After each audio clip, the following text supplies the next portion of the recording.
Victoria Station is playing host to a special exhibition in memory of one of the train drivers who spent his life ferrying commuters to and from it.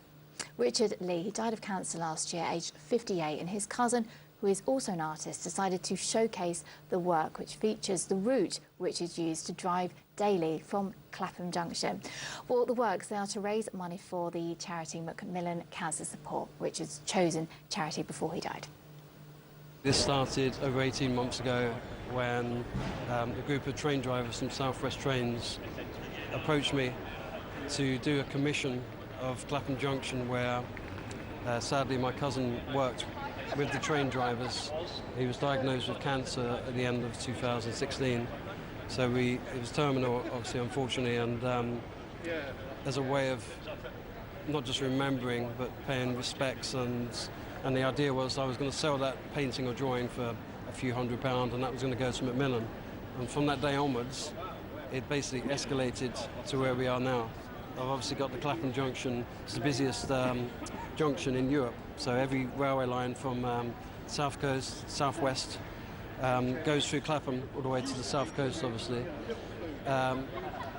Inside the drawing, all the nicknames of the train drivers, as well as their proper names, are hidden amongst the fields and various other sort of parks in Clapham area. My cousin Richard Lee is mentioned here, and that was his call sign, number 42. So every train driver has a call sign. Obviously, since his death, it's been retired, so nobody in Clapham is using 42. I don't think it would ever be used again. I've always been passionate, not just about art, but about the capital. Obviously, coming from here, my whole family.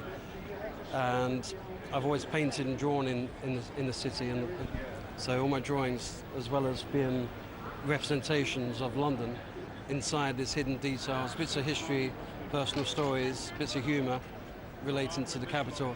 It's wonderful because Richard was a colleague of mine at Clapham Junction. He was a lovely guy, always very positive, always very cheerful. Richard didn't get to see the Clapham Junction drawing finished, but he knew it was a work in progress, and he was delighted to know that it was in his name. He was a joy to work with, and we really miss the guy. I would be so proud to see it, he really would. Perhaps he's watching now and looking down and giving us a thumbs up. Well, you can see or buy the paintings yourselves until Friday at Victoria Station.